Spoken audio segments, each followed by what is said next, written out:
This lovely manhwa is titled, The Villainess is Done Trying. If you love stories like this, please like, subscribe, and turn on notifications so you'll never miss the next episode. There are times when nothing seems to go one's way, and it feels like being stuck, leading one to contemplate giving up. Darcy gazed at Marceau pitifully and asked if she regretted it. He responded with a soft smile, calling her name Marceau. He assured her that if she stayed, he would stand by her, and if she decided to run, he would follow her to the ends of the earth. He reminded her that it was she who said it was okay for him to do so, and that he only wished for her happiness. Marceau recalled past events and realized that she no longer needed to care. She shook her head slightly, acknowledging that she didn't regret her decisions. Smiling, she held Darcy, finally understanding that the person she should care about most was herself. Marceau bent down and apologized to Lady Lehuan, admitting that it was entirely her fault with no excuses. Lady Lehuan smiled brightly and reassured Marceau not to worry, saying she was fine. She was glad that Marceau had opened up to her and asked if they could be friends. Marceau smiled back, thanking her for her kindness. The very first thing Marceau had to do after transmigrating as Marceau Etor was to offer an apology. Precious Lehuan, jealous of Marceau Etor, endless drama, evil she was so. So much for the prince's attention, look out for Marceau's tension. The maid was frightened, telling Lady Marceau that they had to teach the children. Marceau raised her hand to halt the maid and told her not to worry because there was no Lady Marceau anymore. Recalling that the next incident would occur at the ball, where Lehuan would get shot with an arrow on the terrace, Marceau knew she had to prevent it and earn their trust. She understood how the story would unfold, and this was her first step. Marceau noted to herself that if she could prove she was a changed person, she could alter the storyline as well. On the terrace, Marceau approached Lehuan, gently grabbing her and telling her in a panic that she couldn't stay there. She insisted they leave immediately. Lehuan, confused, exclaimed, "What?" and asked what Marceau was talking about. Before she could respond, an arrow pierced through Marceau's right arm. Marceau flinched in pain, consoling herself that it was all right because at least Lehuan was saved. But when she turned back, she saw a crowd murmuring. She looked up in shock and confusion, hearing their accusations. They whispered that she had been basking in the prince's and Lady Lehuan's company when they were alone on the terrace. They found it suspicious that she got hurt while trying to take Lady Lehuan's place. They even suggested she might have hired the hitman herself to create a scene and stir up reactions. "Goodness!" they exclaimed.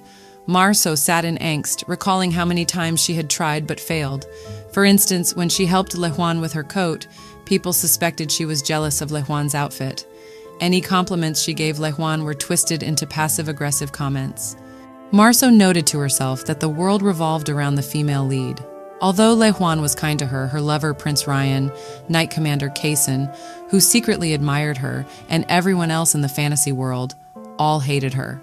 How on earth would you come out of such a dilemma? And it also seems like she keeps reliving the past, which makes things more painful and tiring. No matter how hard she tried, it always ended up being her fault. Marceau was tired and she was done trying. Lehuan had asked Marceau to go for a walk with her, expressing concern as Marceau looked tired recently. She also suggested that a walk in some fresh air might do her good. Marceau thanked her, knowing she truly just wanted to stay in her room, but here she was now, after accepting Lehuan's offer. Lehuan was kneeling on the floor near an edge, trying to reach for something, when she slipped and fell into the water. Marceau, who was looking up at the sky, trying to believe that there was still hope, finally turned back to face Lehuan, only to find her hugging the ground. Nah, this looks really fishy. Something tells me that there's more to this than meets the eye. Marceau screamed Lehuan's name in panic, and immediately Kaysen ran to her rescue, yelling to know if she was all right. He raised her up slightly. Lehuan responded that she was fine, saying that Marceau had helped, but she cut her words short and started coughing continuously. "Oh, you conniving little fox!" Kaysen gritted his teeth, fuming with anger as he turned back, exclaiming, "You again, Marceau!" A few moments later, they dragged Marceau away as she screamed for them to let her go. They stated that it was the prince's orders. Marceau, drenched with water, stood before the prince beside Kaysen, water dripping onto the floor. Kaysen informed the prince that they would closely observe Lady Lehuan's condition, mentioning that Lehuan had said Marceau embraced her before she fell. Yep, I just knew it. It's the people who are kind the most that harbor the craziest ill intentions. I just hope Marso can finally open her damn eyes and see where the problem is coming from." The prince stepped forward, expressing concern for Lehuan's soft heart because she would need to look after Marso, whom he called a wench. He asked Marso if she thought she would have a chance if Lehuan was out of the picture, glaring at her angrily and in an irritated manner. He called her despicable. Marso wondered why no one ever believed her.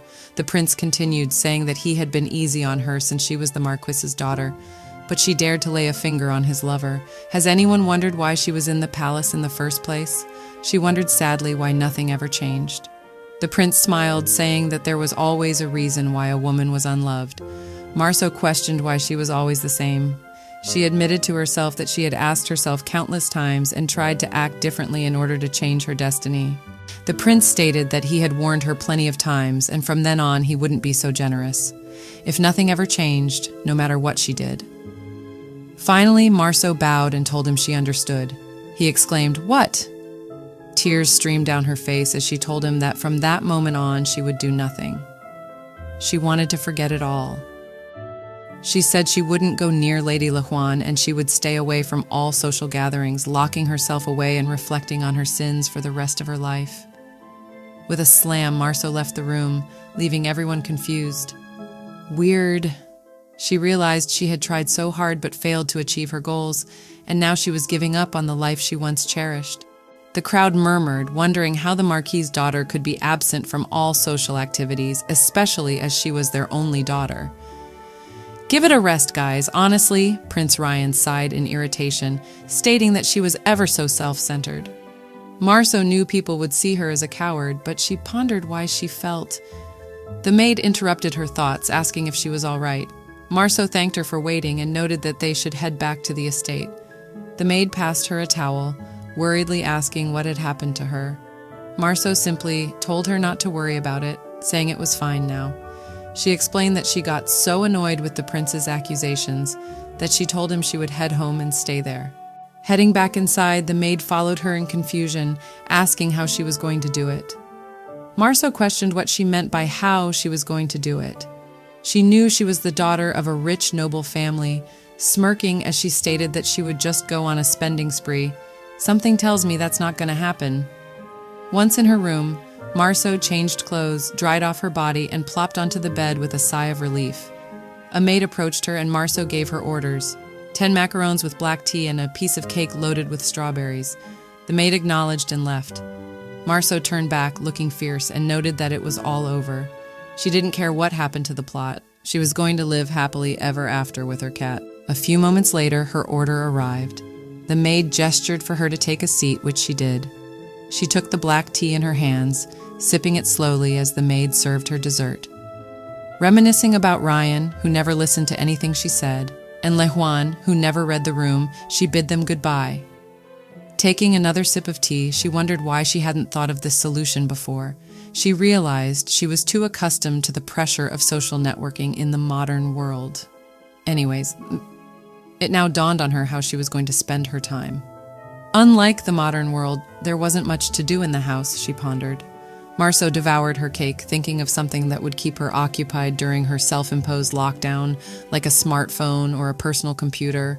Finally realizing something, she turned and called her maid, telling her that she wanted to meet a merchant of enchanted items. Marso recalled that she could create enchanted items. These were crafted by refining arcanium stones. Carriages that ran without horses and voice recorders were examples. If one took an arcanium stone to a sorcerer, they would refine it to fit the requested form. However, the technology was not very well developed because arcanium was expensive and the product's quality largely depended on the sorcerer's ability. Furthermore, sorcerers weren't particularly fond of enchanted tools. They didn't like that these items allowed people to use magic without a sorcerer's presence. Besides, people already judged sorcerers as dangerous due to the powers they wielded. The emperor and nobles alike condemned enchanted items and spread misinformation about them. Carriages that run without horses? How could they trust them? They instigated. Marso knew that enchanted items were not cursed and that no one used them, wondering how one could cast a curse with a recorder, stating that it was a silly thought. She downed her dessert, thinking that investing in enchanted tools was going to win her the lottery. Recalling that Lawan and Prince Ryan would soon use an enchanted carriage for one of their dates, she knew the reputation of enchanted tools would skyrocket. Enchanted tools would start selling like hotcakes. In the original plot, the imperial family, which regulated the wizards, gained even greater profits from crafting enchanted tools and became famous for using them to suppress the wizards. Eventually, the high-ranking wizards succumbed to the allure of great wealth and began crafting more enchanted tools. Marceau tapped her finger, knowing she was wealthy enough to prepare for it in advance. She blurted out the facts. The Étoile March owned 2 out of 5 uranium mines. The royal family Stragon owned 2 others. And the last one was owned by the Aniclimax, which was where Lawan was from. She had both arcanium and ample capital. If she was going to stay inside, she wanted to gain some extra cash as well. Above all, it was just too boring without magical devices. She also speculated whether she might get scammed. Her maid Letty informed her that she had found a merchant, and Marceau was excited to meet them. They were supposed to meet at 2 o'clock, but it was 1:58, and the merchant still hadn't shown up at the front entrance. Marceau thought that managing her situation would be easy with the power of the Étoile March, but she quickly realized she was wrong. She guessed she would have to wait a little longer and add some fun to her lockdown. Whoosh! The sorcerer arrived. Marceau was shocked, seeing a man materialize out of thin air.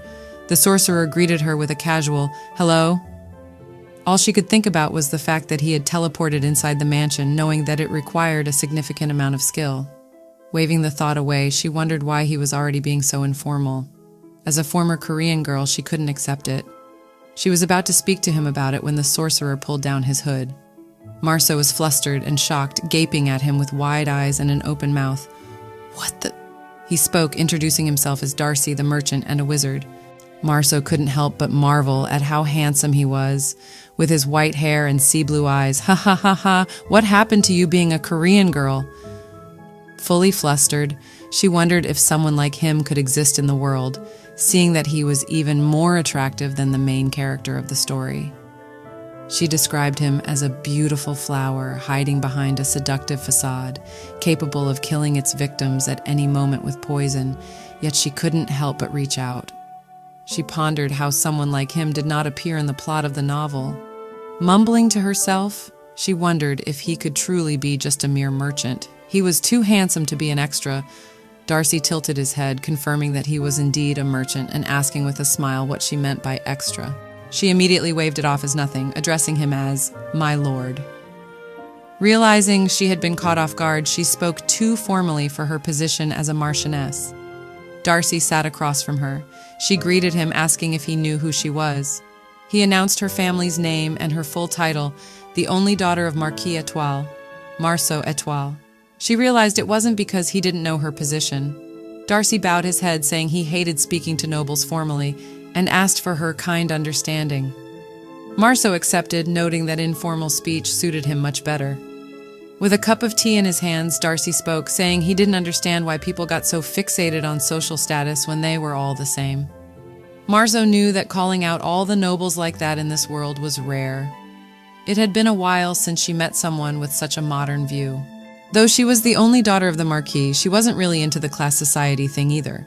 She finally told him to speak freely, earning a thanks from him. "I see, you have already started finding things in common." Marceau asked him how he got into the mansion. He replied that he had used an enchanted device he made, showing her a ring and explaining that it allowed one to teleport. He had recently created it and wanted to test it out.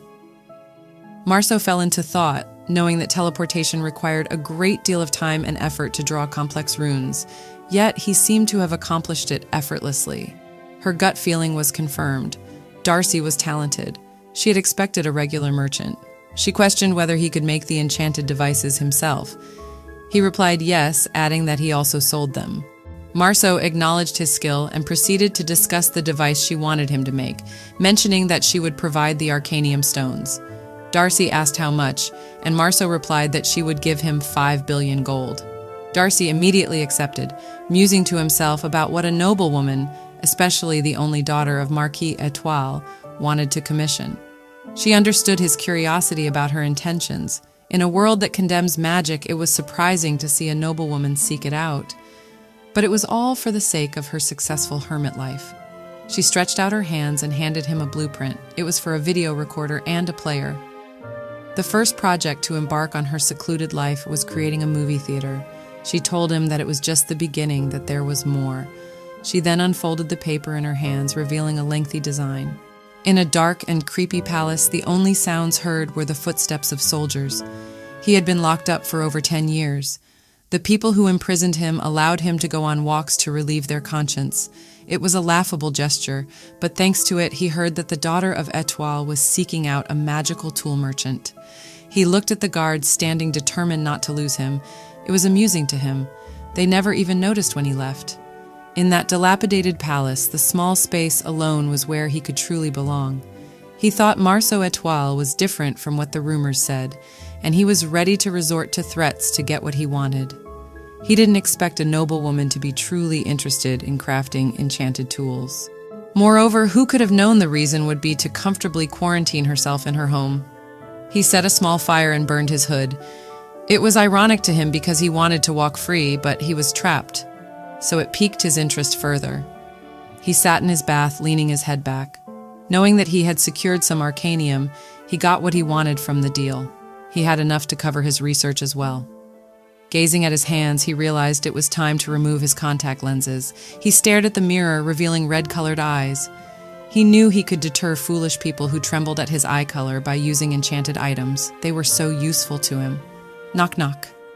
"Come in," he said. Sitting in a robe on a chair and puffing out what looked like smoke, he waited. A man entered, noticing the herbs burning again, and remarked that Darcy had spent a long time in the tub today, addressing him as "Your Highness." Darcy replied that being watched all the time felt suffocating, explaining that he needed to let off some steam in private. He pointed out that he was a man and assumed the other would understand. The man blushed upon hearing Darcy's words. "Wait, what? He did what? Can someone tell me why he's blushing right now?" Darcy then told him that if he had nothing else to say, he could leave. The man excused himself and left the room. Just as the door shut, the bag filled with arcanium tipped over, revealing its contents. Darcy reflected that teleporting long distances had been a success, but he hadn't quite managed to reach another country. Looking at the blueprint Marceau had given him, he acknowledged that the recorder player was more intuitive and innovative than he had expected. He smiled. The next morning, at Marceau's mansion, the maid reported that the next room she had ordered to be cleaned was finished, and heavy curtains had been put in place. Marceau thanked Letty. She looked up at the ceiling, placing her hand over her forehead. She was glad the contract had gone through, recalling her conversations with Darcy. He had agreed to make the device, but set a condition that their meetings be one-on-one. If anyone else found out about their contract, he would terminate it immediately. She thought he was quite eccentric. Starting work immediately was a feat of genius, though his drawing was too crude for a professional. She had no choice but to trust him, having given him all the arcanium he needed. Suddenly, she sprang up, realizing she had to inform the troupe immediately, causing Letty to gaze at her in confusion. Marceau knew she couldn't edit the footage, so she couldn't make videos per se, but she could record plays and operas for playback. She knew she could buy out the troupe, but people would gossip about that, and she didn't want to worry about every move she made. She called out to Letty, telling her to gather the entire Cherry troupe and the entire opera staff. Letty was shocked and asked, "Every member?" Marceau confirmed it, instructing her to have them gather in the garden. Letty nodded in acknowledgement. Marceau complimented Letty, noting she had been busier lately, all by herself. She smiled, looking up and wondering if she should commission a new script, thinking something reminiscent of a K-drama would be nice.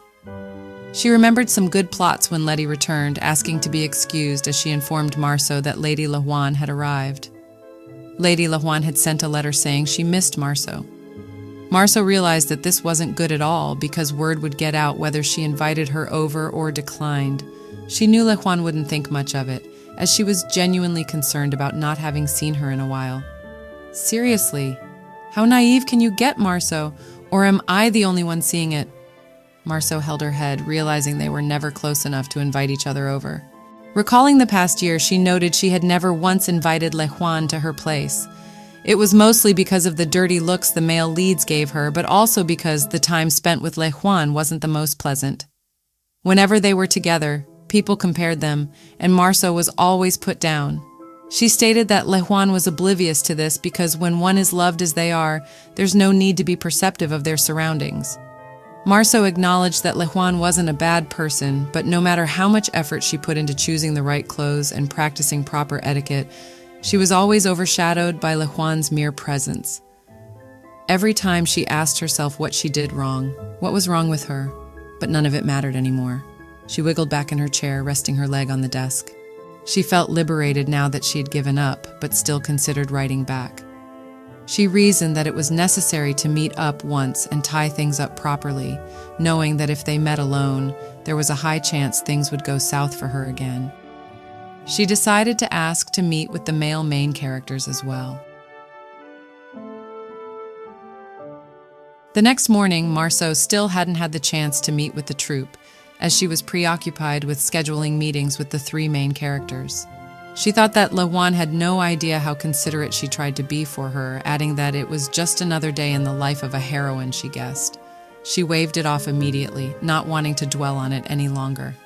She was supposed to see Darcy today to discuss the enchanted devices. She sat at the table with the 5 million gold ready in a check and the table filled with desserts for the two of them.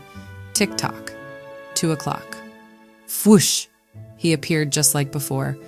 Darcy held his head, exclaiming in frustration. Marceau wondered what was going on as he looked pissed. Sitting down, his demeanor suddenly changed as he greeted her and explained that he had been caught up on the way there. Marceau was confused by the sudden change in demeanor. He looked so scary for a moment. She thought to herself that if they had met somewhere else, his temper would have been worse. Marceau cleared her throat and spoke, asking Darcy how the project was coming along, noting that it had been exactly 2 weeks. Resting on the couch with his arms folded, Darcy responded by asking why she was making the device, as it seemed she had no intention of stepping outside again. As calm as ever, Marceau replied that she never planned to go out again. She knew it was futile to try and hide it. Rumors would spread anyway as she continued to stay in the mansion, and eventually, everyone would catch on, so she was willing to share this much. Why not? He asked. Marceau hesitated, thinking about how she could be as vague as possible. She needed to nip any potential problems in the bud, knowing that merchants, in particular, spread words easily. She began explaining how many noble families had their own issues, saying there was something personal going on with the Étoile March, so she decided to obey her father, and as she struggled to continue, the air grew tense. Marceau began to stutter, not knowing what to say. Darcy just stared at her, arms folded, without speaking a word. Sweat formed on her forehead as she went quiet, wondering why he wasn't responding to what she was saying. It felt as if he was waiting for her to tell the truth. It's just a gimmick. He really doesn't know anything. Don't fall for it, Marceau. She clenched her hands, trying to hold back the truth, thinking she could perhaps take a chance and open up a little. Finally, she let it out. With her head bowed down, she confessed that she was tired of people, tired of everything. Darcy, who was tired of being locked up and was considering leaving the country instead of seeking revenge, was taken aback. He wanted to break free from the daily cycle, yet here she was, willingly trapping herself. "You're sick and tired?" he asked. She answered, saying she didn't want to see anyone and planned to rot in her room forever, noting that this would make her the happiest. He couldn't believe someone could prefer such an awful lifestyle. He asked her if she knew what it actually meant to be locked up. "Sure I do," she replied. "So, the only daughter of Marquise Étoile is declaring she'll lock herself up?" Darcy asked. Marceau, avoiding the subject, asked where the device was. Initially, Darcy figured she had some peculiar taste, but seeing the expression on her face as she answered, he began to wonder what had caused it. Marceau interrupted his thoughts, realizing the deadline might be too tight and urging him to tell her if it was.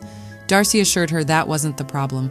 He smiled and suggested they amend their contract, expressing curiosity about her self-imposed lockdown and asking her to show him how it worked. Marceau was confused and asked why he was curious about it. Darcy shrugged it off, explaining that he too spends a lot of time alone. Marceau refuted this, noting that he was a merchant. He explained with a wide smile that he wasn't a very popular one. Marceau still couldn't believe his words. Then Darcy revealed he had completed her work, pulling out a paper bag from his cloak. He mentioned that he was pretty good at his job and asked her to stretch out her hands. Placing the video recorder in her hands, Marceau was shocked at how similar it was to one from the modern world. She speculated whether he had really made such a device in such a short amount of time. To be honest, she wanted to continue working with him. It was hard to find someone so skilled. After a moment's thought, she decided to show him how the self-lockdown worked. Marceau led Darcy through the hallway. He reasoned that soon he could get away from the palace and the emperor who used him. He thought that if he were to come forward as a prince, perhaps he could live like other princes, but he didn't want to waste his precious time living that way. He believed that if he could get through his birthday this year, nothing would hold him back, and he could go somewhere far away and live the life he always wanted, repenting for the sins he had committed. Until then, he decided to spend his time learning about Marceau, who wanted to quarantine herself. He laughed softly. Ah, such a cute human. As they walked, Darcy looked around, complimenting the mansion, and wondering how much money had been spent to make it so fancy. Reaching a door, Marceau opened it softly, explaining to him that it was a theater room. They entered, and it was quite empty, prompting Marceau to remark that there wasn't much to it, right? Darcy smiled awkwardly, agreeing that it was pretty empty, trying to figure out what there was to do. Marceau placed the video player on a stool, setting it up and saying that now they had the enchanted device. She clicked it on, and immediately a screen appeared on the heavy curtains. Marceau was both happy and surprised that it actually worked, a screen on the wall for real. Darcy boasted, saying it was a piece of cake to make. He then asked her what she did in the room alone. Marceau explained that she usually lies down and listens to music. "What?" he exclaimed. She continued, saying that she was going to play with the new device, watch it in the room, read some books, and eat some snacks. Darcy questioned whether she was really going to stay in her room just to do that. Marceau nodded. He asked why she didn't just go out. She replied that she liked being alone. "You do?" he asked. Marceau nodded in confirmation. They stared at each other awkwardly until Marceau broke the stare and turned away, saying she didn't expect anyone to understand right away, but decided to show him anyway. She moved ahead to close the curtain and asked him to lie down on the sofa.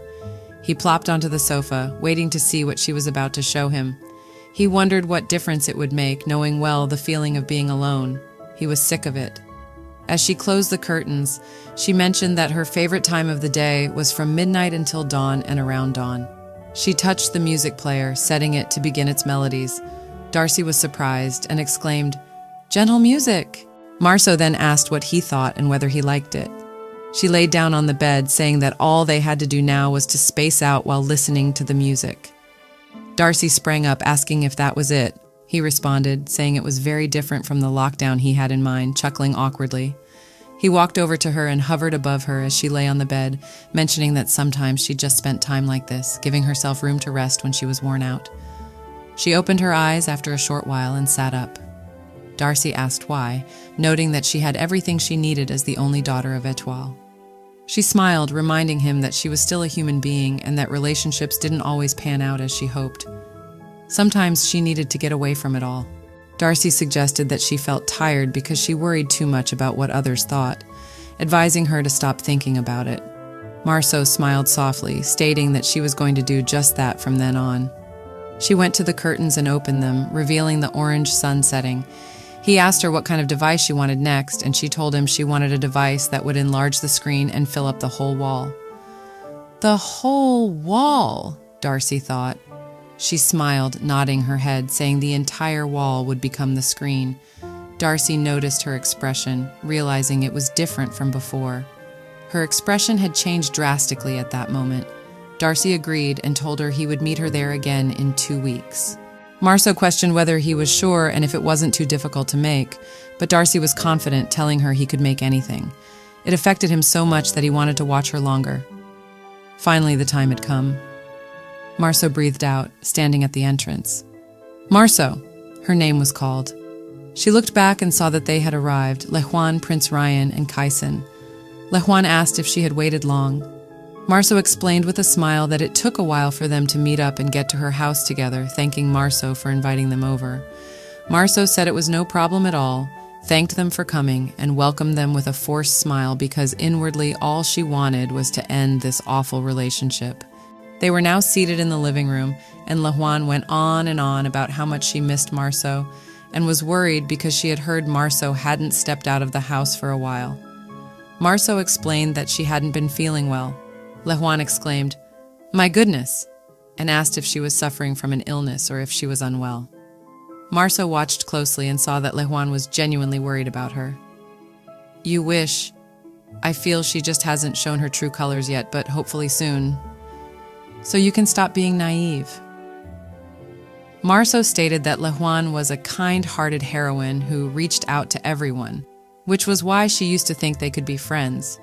She thought that's what Lehuan wanted too. However, Marceau picked up her cup of tea and explained that the reason she had all of them come over today was to let them know that she would not be seeing Lady Lehuan anymore in the future. "Huh? Why not?" Lehuan asked. Marceau explained that she had made too many mistakes and didn't know it was wrong to hang around Lady Lehuan in the first place. She said she would reflect on her faults, quarantining herself in her house so Lehuan wouldn't have to worry about her. "How is it your fault?" Lehuan asked, surprised. Lehuan told her she didn't do anything wrong. Marceau saw that even so, nothing had changed. She wondered if Lehuan was truly oblivious to the fact that she was critiqued because of her. There was no way, yet Lehuan always avoided dealing with this situation. And that was because Lehuan never had to step up to resolve conflicts. Everything worked out for her in the end. Marceau knew it wasn't a crime to be avoidant, but she was the one suffering, so she decided to leave.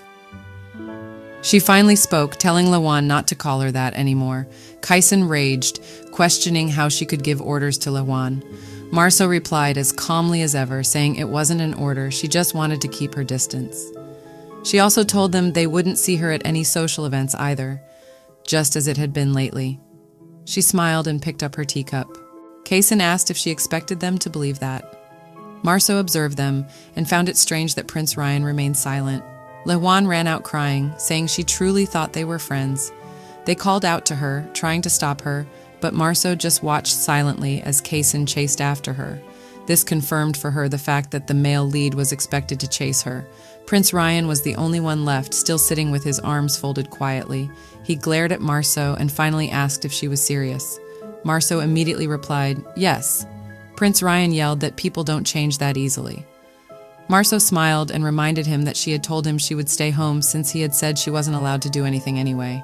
She noted that most of the hardships Lehuan faced were caused by herself. If she were to exit the plot, Ryan would end up spending more time with Lehuan. Marceau wondered if Ryan would be able to avoid conflict with Lehuan despite his difficult personality. Smiling at him, she told him that she hoped he would suffer as much as she had. Wait, so it seems that she isn't evil, but just incredibly oblivious. Which is worse, please? Marceau pleaded to be excused and left the room. She was happy it was over, exclaiming how exhilarating it was. She stated that the simpler the social life, the better. Her maid dressed her in a fancy red dress and a silk coat to guard her shoulders. Today was finally the day she would meet the actors. Letty complimented her on how beautiful she looked, and Marceau thanked her with a smile.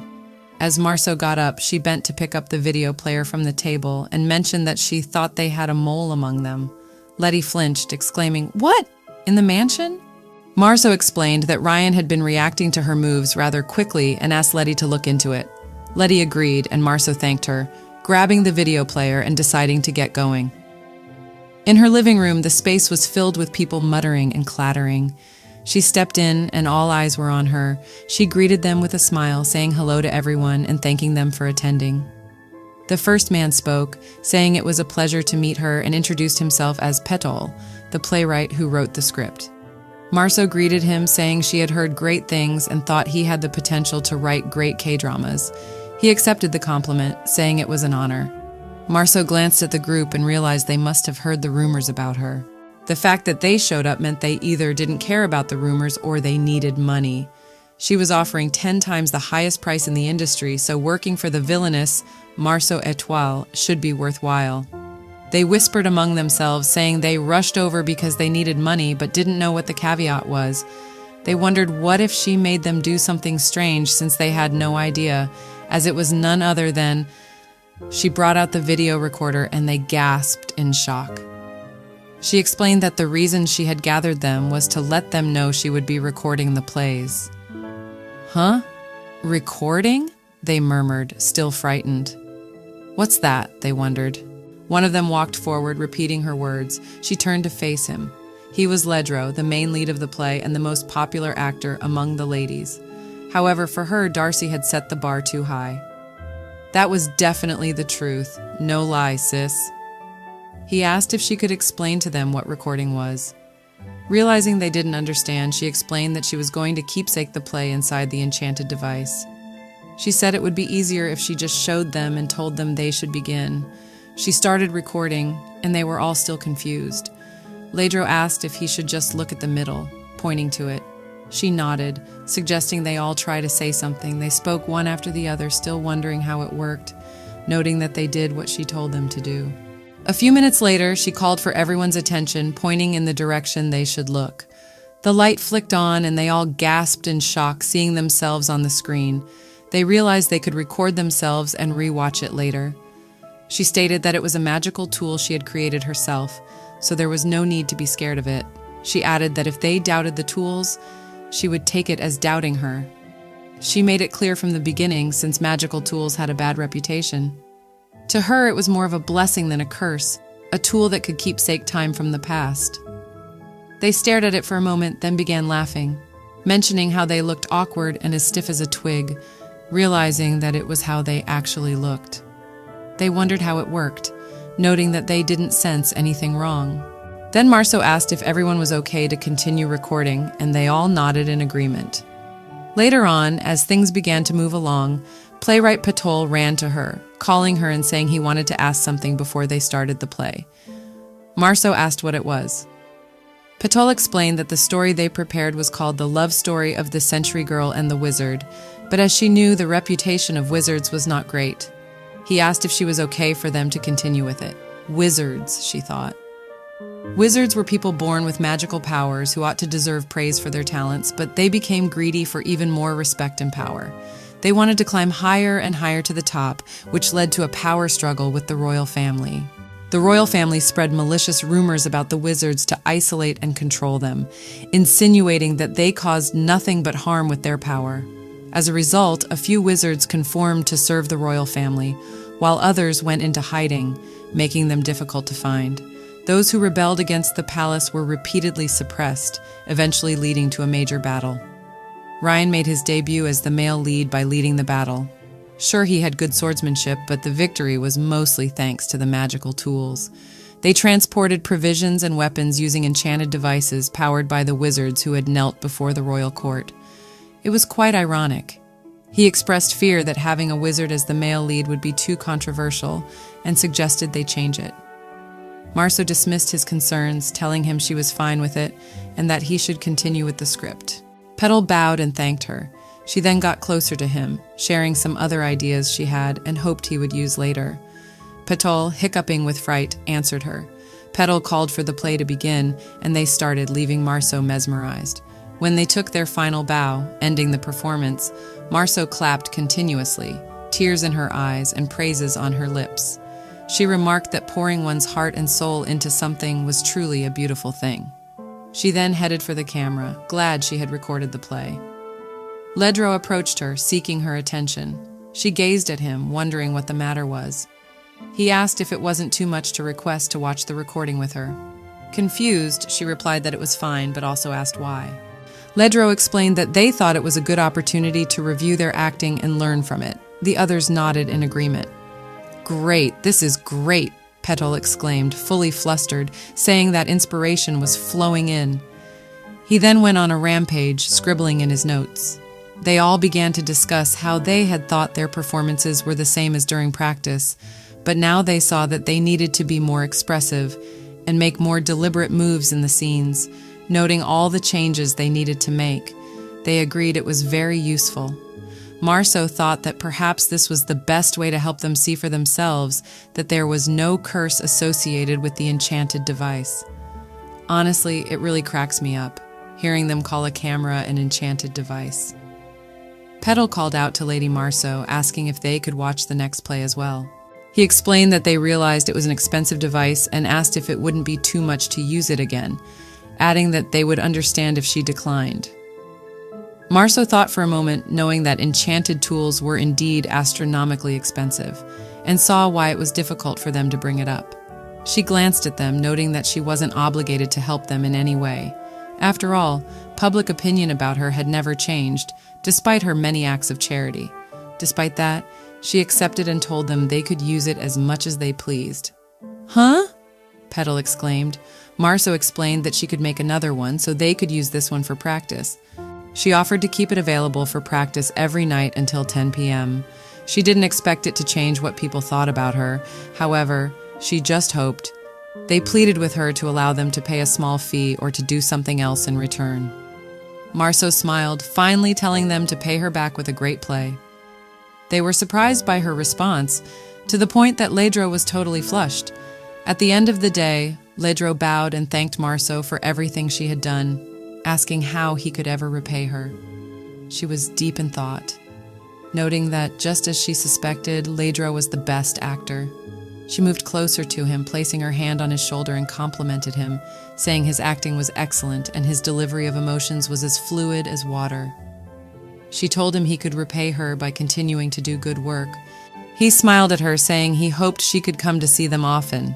She replied, "Sure," though she was a bit confused by his reaction. During mealtime, they gathered around the table and discussed how the rumors about Lady Marso were all wrong. One of the older men glared in confusion, saying he didn't understand, recalling that Ledro said he was only going there for the money. They now wondered what he was talking about. Another actor was shocked, asking if Ledro was really short on money given how popular he was. It was explained that Ledro hadn't gotten any work recently since he rejected an offer to be a noblewoman's male mistress. "A male mistress?" the younger actor exclaimed. Ledro continued, explaining that it happens to many male actors, as those ladies want to keep good-looking men to themselves. One of the men ate his chicken, smirking and confirming that Ledro seemed completely grossed out by women, noting that he had never seen him bring up a woman first. Ledro explained that Lady Marso was the first person to see his acting and not just his appearance, saying she looked at him for who he was without any greed or lust in her eyes. The other man taunted him, saying he sounded like he would volunteer to be her male mistress, making the younger actor gasp in shock as he observed Ledro's reaction. They asked Ledro if he was serious, and he replied that he didn't see why she would decline. Jonga, one of the actors, recalled a rumor going around that actors who worked with the march came out with improved skills. Finally, they asked if there was some sort of special training. Ledro just smiled, knowing the truth, but told them it was a secret. To maintain confidentiality, Marso included specific terms in the contract, ensuring that if any information about the recorder leaked, the work contract would be terminated. She understood the potential public backlash that could arise. The theater project was progressing smoothly. They had already recorded 3 plays, and the actors' skills were improving to perfection. The draft for the script Marso wanted was almost complete, which was one of the reasons she found little need to step out of the house. She chuckled at the thought. Letty noticed that Marso seemed to be in a good mood. Finally facing Letty, Marso asked if she had found anything about what she had instructed her to check regarding Ryan. Letty recalled the task and informed her that she hadn't discovered much useful information. "Oh yeah," Marso exclaimed, then quickly added that it was okay and thanked Letty for looking into it. She wondered if she was being overly sensitive about the matter. Interrupting Marso's train of thought, Letty suddenly exclaimed, "Oh yes," and told her that Ledro had passed on a letter for her. "He did?" Marso responded with surprise. Letty handed her the letter and then turned to leave.